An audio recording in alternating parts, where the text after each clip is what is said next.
In this tutorial, we'll cover Windows functionality for someone who is just starting out with Windows, or maybe used previous versions of Windows and just trying to get up to speed on the new functionality.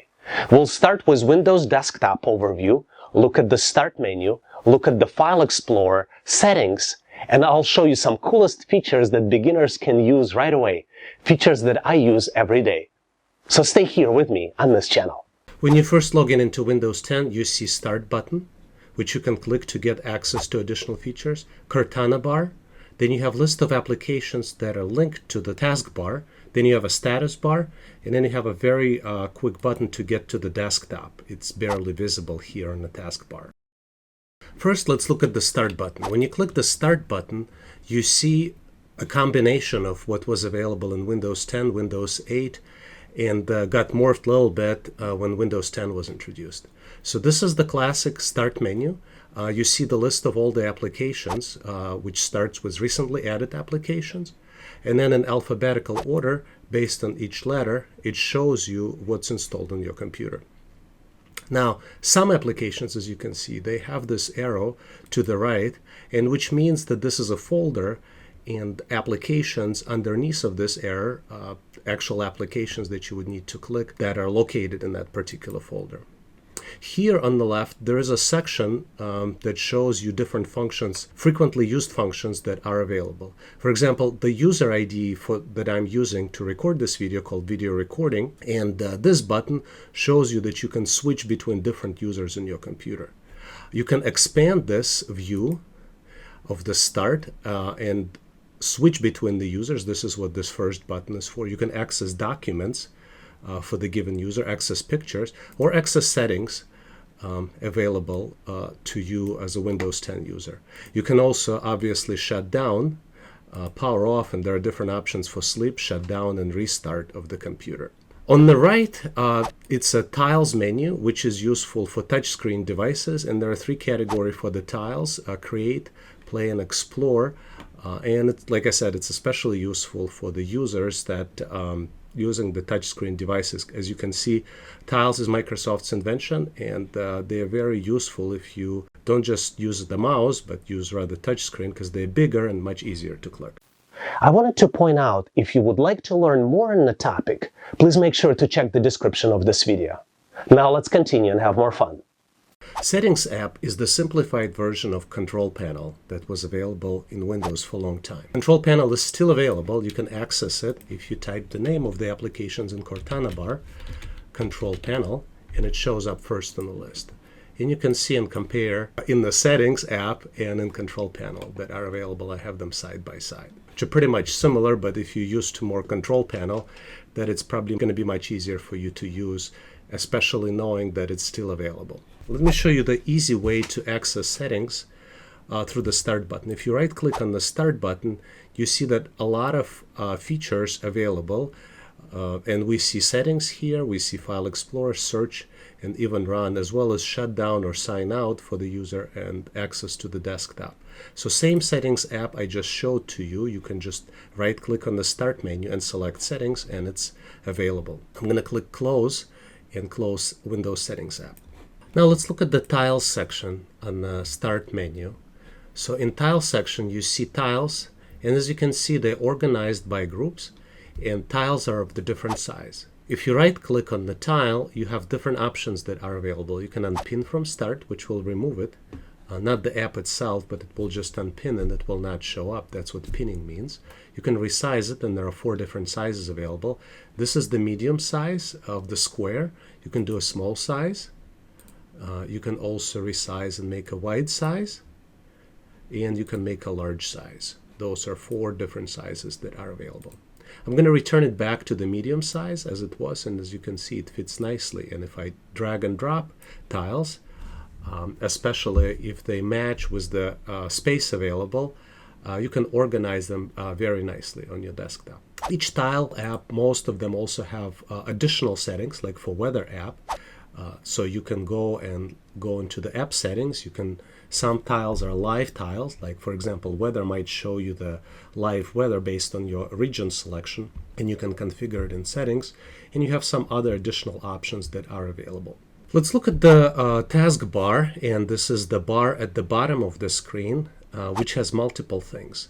It has applications that could be opened based on your selection. For example, if you click on the Edge browser, you can open the Edge browser here on the screen. You can also see some other already opened applications. And indication that some application is opened is in this line that at the bottom of the application.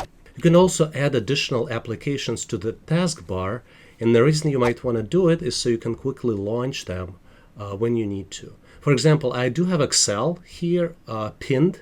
The function of adding applications to taskbar is called pinning them, because you're not actually adding application or deleting, you're just pinning an existing application or unpinning an existing application. You see right now I have Excel because I quickly can launch it. I use it very frequently. So I can just click on Excel and it launches Microsoft Excel. But I don't have Microsoft Word available, so let me walk you through the steps of how to add Microsoft Word. To do that, you can type Word, and there are multiple ways to do it. You can launch it, and it shows up here, and this is Excel that showed up after a while, but I'm going to switch to Word. So you see that Word is running right now because there is a line under the application which shows the application is active. But if I close Word, it disappears from the taskbar. Unlike Excel, if I close Excel, Excel will stay. It's just the line underneath Excel will disappear. So let me launch Word again. And now I would like to pin Word to taskbar so it will be available even after I close Microsoft Word. To do that, I do right mouse click, and there are options here. One of them is pin to taskbar.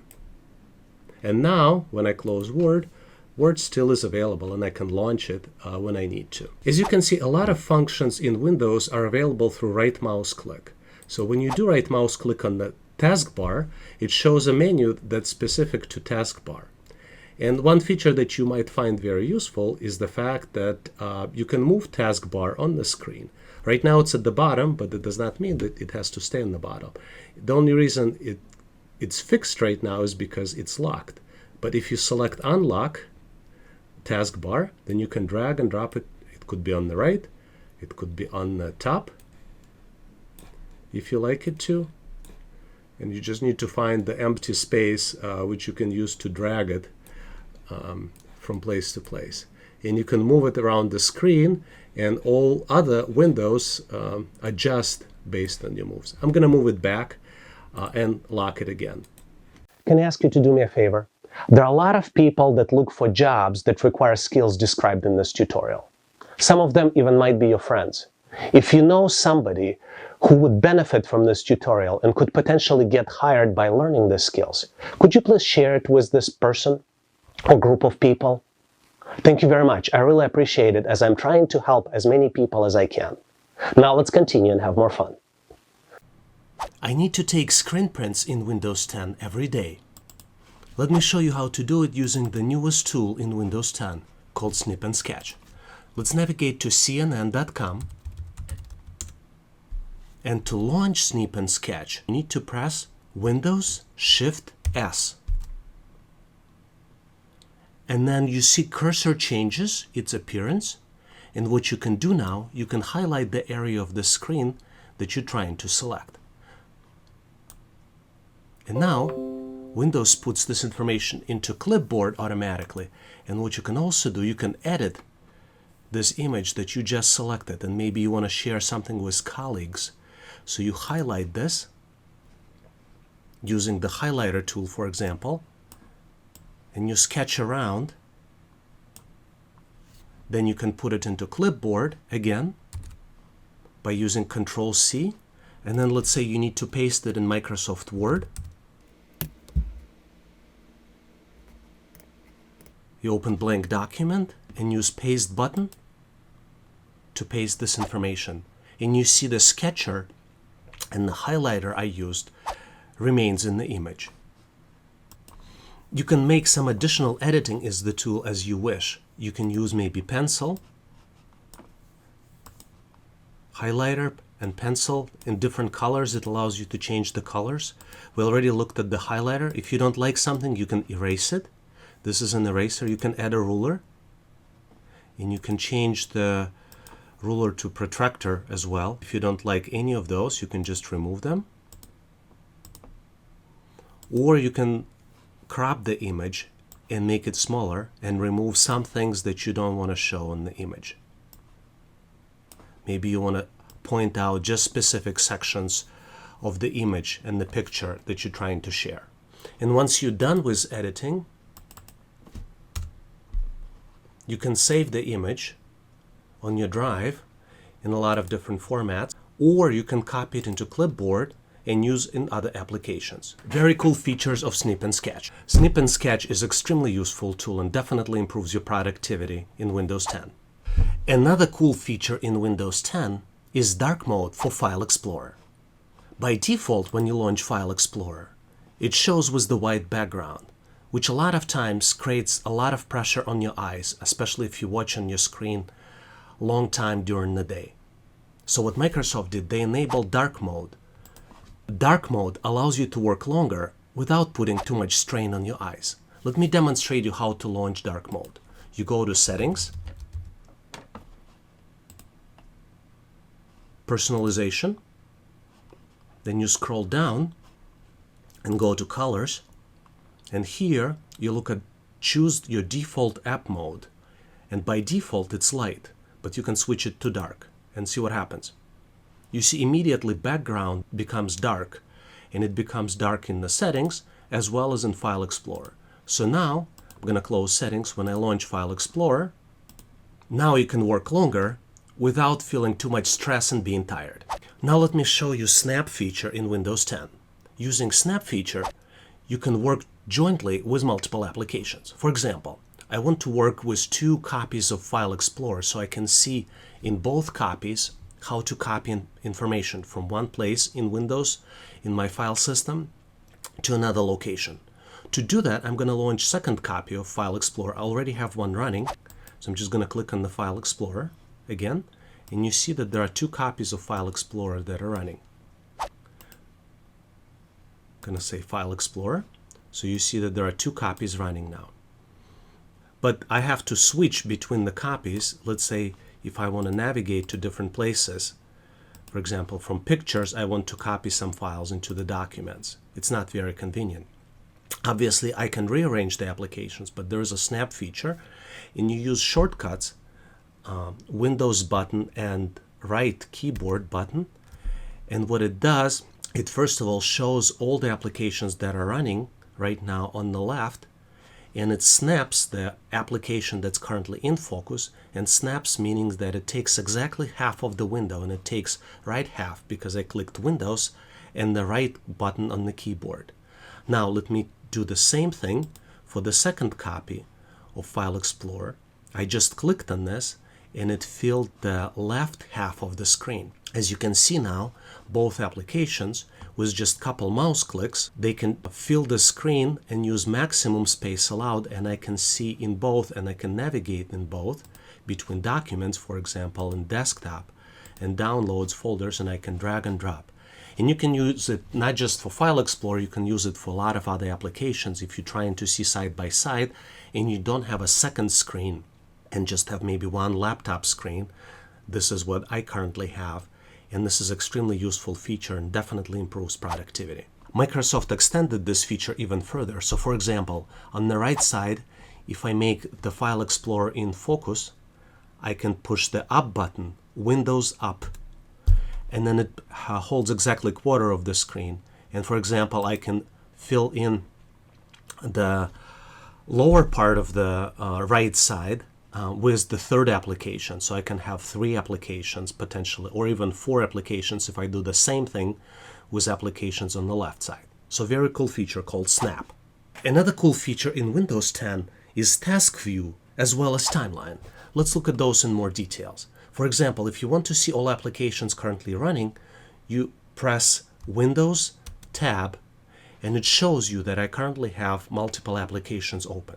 But on top of that, it also shows you all the activities and all the applications that you used in the past. For example, I was doing research on the 1080p resolution size, and I can launch it and see what is the exact size of the 1080p resolution, go back to my notes So you can see, again, I'm going to press Windows Tab, key combination, and it shows you not just what's running today, but also all the work that you did in the past. By default, it keeps this data for 30 days, but you can extend it.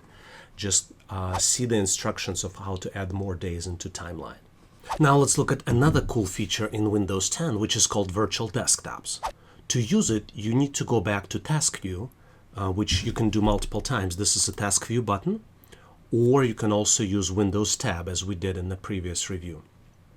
What you can do here, you can click New Desktop, and then it launches. By default, your current set of applications become Desktop 1, and then you can create another Desktop 2. So what are desktops?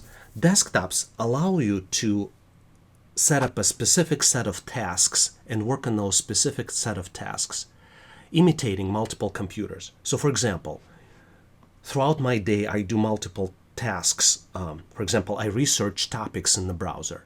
And let's say that I want to do it in my Desktop 1. I launch browser, I launch multiple copies, and I launch all supporting applications related to this task.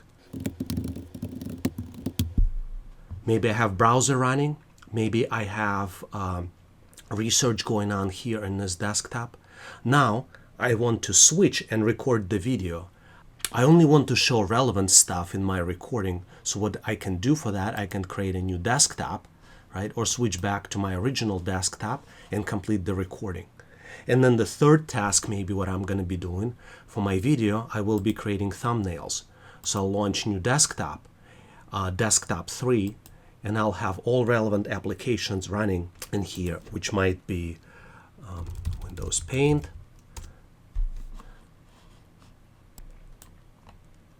and maybe I'm using Photos app. So for example, now let me show you some cool features what you can do. You can switch between desktops. For example, as you go and complete research in our project and want to record video, you just switch from desktop 1 to desktop 2. You can also move applications from one desktop to another desktop. Let me show you how to do that. You just click Move To on the application and you choose between desktops. And you can open additional desktops and close the desktops. This is the close button, and to open a new desktop, you just click on the new desktop plus button and create a new desktop. And the last cool feature I'd like to show you is Cortana. Cortana can do a lot of things for you. Let me show you just some of the examples. To launch Cortana, you click on the Cortana button right on your taskbar, and you see it's listening and it's typing everything that I'm talking about. But let me reset that. And I'm going to show you a couple commands of what you can do in Cortana. What is the weather in Milwaukee? You see Cortana shows you the weather, and you can plan based on this information. Another thing you can do is tell me a joke. And you see Cortana just came up with the joke, which may or may not be funny to you. And other feature I use pretty often is launch Notepad. And because I have two notepads, I have to choose, but if it's unique enough, you can just choose default notepad application that you want, or maybe if it's a unique name, then you don't have to choose, and by default it will launch this application. And we will look now at the desktop itself. As you can see, desktop area allows you to organize frequently used applications as well. So you have icons for some of the applications that during installation loaded icons onto the desktop. You can organize them manually like I just did here, or you can also sort by, for example, name. You can rearrange them by size, item type, date modified, and you can look them at medium icon, large icons. You can look at them as a small icons, and there are some additional settings related to those desktop icons. Each icon on the desktop has its own set of settings, and if you do select the icon and then do a right mouse click, you can access all the settings, including properties for each app. It shows where app is located and how to execute it, as well as a lot of different tabs that are available specifically for this application. Desktop itself also has settings, and if you do a right mouse click on the desktop itself, obviously you can reorganize the icons, and I just showed you how to do it, and you can click refresh. You can also access display specific settings. So when I click that on the display settings option, it launches the settings app, and here it starts with the display options that are available to you. As you can see, I have 3 desktops, and I can identify each one. So this is desktop number 3, where I'm recording this video, but I have 2 other desktops. You can rearrange them based on how they are configured. For example, you can put one desktop on top of the other, but this is not my configuration. I have 3 desktops next to each other in one line. And there are some other settings available. You just need to scroll down. For example, one of the very useful settings is the size of the font and how much text is available. Resolution. You have different resolutions available, and you choose the best one typically. I choose the best one for recording, so I have higher resolutions available, which I'm not selecting here. And I do it so people can see this on the mobile devices as well as on the desktops. And then you can choose what to do with multiple desktops. You can duplicate content on the desktops, or you can extend desktops. So each display in your configuration will show its own set of applications, its own desktop, kind of would be an extension. So when you have 3 monitors, you will have desktop that would be located on 3 monitors, and you can drag it from one monitor to the other. Let me close display settings app, and let's look at the last part, which is the personalize. This part allows you to personalize your desktop, and it launches the settings app with the personalization option. So you can change the background, and you can choose a different picture or solid color or slideshow, and you have some options. I have the left one, but if I'd like, I can choose a different option here. And as you can see, as soon as I selected the different option, my desktop content has changed, so now I have a different image on the desktop. I'm going to go back to personalize by right mouse clicking, and I'll choose different options how you would fit. This is helpful if your image is not exactly matching the size of your desktop, so you can choose a different options of how you would want to fit. And obviously, if you want to choose your own image, you have to upload it onto the Windows computer, and then click browse to find it and select it, so it will show up on your desktop. One of the very important applications available to Windows users is File Explorer. So there are multiple ways to launch File Explorer. One of them is from the taskbar, and this is how I'm going to demonstrate it. You just click on the File Explorer, and it has multiple different sections, which we're going to look at momentarily. Quick access, OneDrive, this PC, libraries, and network. Libraries is something that was introduced in Windows 7, so you have to enable them. I use them, so I have them available. You may not see libraries on your machine. But let me close File Explorer for now, and I'll show you another alternative ways to launch it. You do right mouse click on the start button, and as you can see, File Explorer is available, which is the same applications. And the third way might be through Cortana bar. If you type File Explorer, this is the first app that shows up. Let's look at the key features of File Explorer. I'm going to launch it again. And as I mentioned, quick access is an area where you can pin quickly accessed folders that you need. By default, desktop downloads and documents and pictures are pinned here. If you don't like something being here, you can unpin it. For example, if you don't like maybe pictures be in this area, you can right mouse click and then select unpin from quick access, and then it removes pictures from there. As we go down the list, OneDrive is Microsoft's technology that allows you to exchange information. You have to sign up. There is a free account which has, I believe, 15 gigabytes of storage, which is very nice. If you connect it from multiple PCs, you should be able to access OneDrive, which is a cloud storage from Microsoft. And if you need more space, I think there's a paid version of that. So I clicked on this. It prompts me to enter my email address, assuming I already have an account for sign-in. If you don't have it, you can sign up with OneDrive. I'm going to close this dialog box and keep going. This PC allows you to access to key folders of this workstation, as well as access to Drive C. Libraries, I mentioned this is the feature that Microsoft is trying to retire. So I use it because I used it since Windows 7, but you do not have to. Quick access is a much nicer equivalent of libraries.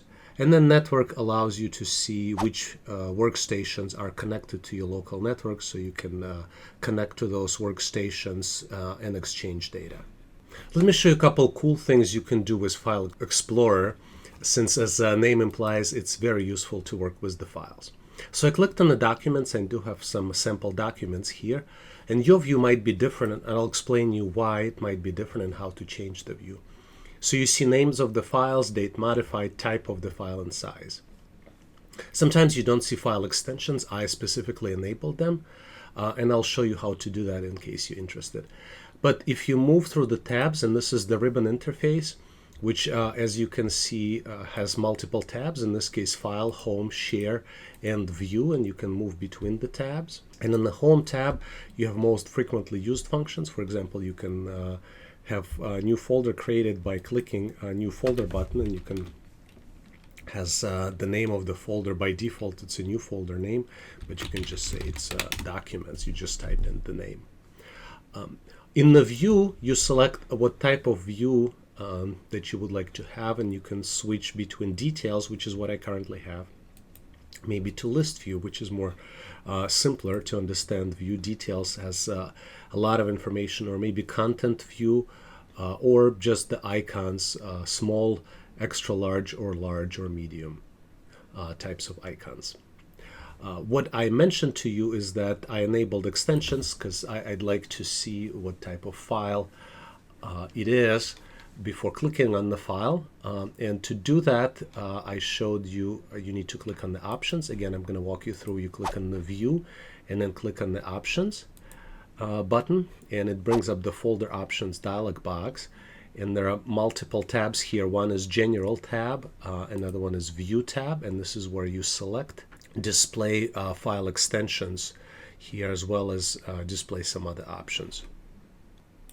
So the specific option for file extensions is hide extensions for known file types. But I'd like to see everything, so I enable a lot of information. Even I'd like to see protected operating system files. So I'm going to click, show you another tab here, which is search specific tab, before I click cancel. So there are some settings of allows you to configure, for example, search options, and then what to do when searching on indexed location. This is helpful because if you search items in Cortana bar, you can also search for local items. And indexing allows you to speed up the search if you have many documents. So you point where the index would be located and in which folders you will be indexing. And then here in Cortana, if you type the name of the document and its index, it will allow you to find the document very quickly. Let me show you a couple ways to work with documents. I'm going to select, for example, sample Word file here. And as you can see on the right, it's a quick preview of this file, which is available for certain file types. For example, Microsoft Word, Excel, any Office product will have it, PDF will have it, and a lot of other applications will have it. So what you can do with the file is you can do a right mouse click and you can copy the file. And if you click on another place, you can paste the file, right? So simple copy and paste. And what Microsoft File Explorer did, it created a duplicate of this file at the bottom, and dash copy added a copy to the name of the file. So what I'm going to do, you can copy file in one folder, navigate to another folder, and then paste file in another folder. So I did copy and paste in the same folder just to simplify, and it's good for you to understand what just happened. But if I, for example, would like to create a duplicate of this file in another folder, I need to click copy, navigate to the folder documents, and then do a paste here, and this will copy and paste file here. To go back, you click the back button, back to the documents, right? And we see two files because they sorted in alphabetical order. So what I'm going to do now, I'm going to show another way to copy documents. I'm going to click on the file and drag and drop it, and I'm going to drop it, and it's going to move the copy file into the documents. I'm going to release the file, and it went right into the Documents folder. I'm going to close File Explorer, and we will look at a couple other things that I wanted to share with you. Number one is Power Plan. This is the desktop I'm running and recording this video with, but you might experience the need of optimize the usage of the battery for your device. So to do that, you need to determine what's the best power plan for you. So you need to click the Start button and then click Settings. And then here you can just type Power and Sleep Settings or Edit Power Plan. Those are the good settings. I'm looking to Edit Power Plan. And this shows you what kind of power plan is being used and what happens, how quickly display will turn off after you stop using the device, and how quickly computer will go to sleep, which helps to save battery time. If you'd like to look at more details, you click Advanced Power Settings, and this brings up this screen, which would allow you to configure a lot of different options of how battery power is being used. I'm going to click Cancel from this advanced screen, and I'm going to click Cancel from this power plan setting. And the last thing I'd like to show you is Windows Update. Windows Update settings. It's very important to keep your device up to date with Windows updates. Some of the updates are feature updates, some of them are security updates. It's not as important to download latest feature updates. Some of the features, in fact, turns out to be quite buggy, and some of them even were deleting user data. So you might want to consider postponing your feature updates. But it's definitely worth looking and downloading securities updates. So in order to check for updates and to see if your workstation is current, you click on this Check for Updates button, and you see that I do have some of the things that were missing. So it's very good to make sure that you download and keep your workstation up to date with security updates. A lot of times Windows might require a restart after downloading updates, and this is what happened to me. So you can either click Restart Now or Schedule Restart, or change active hours for when restart is available. I'm just going to cancel out this. Let's quickly recap everything we've covered in this tutorial. We started by looking at the Start button in Microsoft Windows 10. We looked at the different areas, Start area, and what are the options available. We've looked at how to launch the applications. You can find applications alphabetically by scrolling, or you can also type the application name in Cortana bar, which is available to find it quickly. We've also looked at the Tiles style menu and what you can do with the tiles, and we've looked at the Cortana bar for doing some special assistant activities, or to help you find documents on your device, or to help you find the applications. We also looked at the taskbar and how you can pin applications to the taskbar or unpin applications from taskbar. Then we've looked at the status bar, which is to the right of the applications that are being pinned. And we've looked at how you can drag and drop specific icons from the status bar and put them back and onto the status bar itself. We've navigated and looked at the desktop area of Microsoft Windows 10. We've looked at what you can do with the icons by selecting the icon of the application and looking at the different options that are available. We've looked at the desktop itself, how you can organize things on the desktop. Looked at the display settings and personalization settings. And then we've looked at the File Explorer application. And we've looked at what is available from File Explorer, how you can change settings, change views, and how you can access Quick Access Bar, OneDrive, what's on this PC, libraries, and network. We've also looked at the settings for the applications, and we've looked at them through Accessing Settings, which is the new version of Accessing Settings in Windows, and also the old way of accessing settings through Control Panel. If you like the content, please make sure to click the like button and share with your friends. Also, there's tons of information in the description of this video. Make sure to check it out. Make sure to check out my other relevant videos and subscribe to my YouTube channel. We have a lot of great stuff planned in the pipeline, and I don't want you to miss any of it. And if you'd like to get notified about all the new stuff that are coming out, make sure to subscribe to my email list as well. All links are here on the screen. Make sure to click to stay in touch. Thanks again for watching.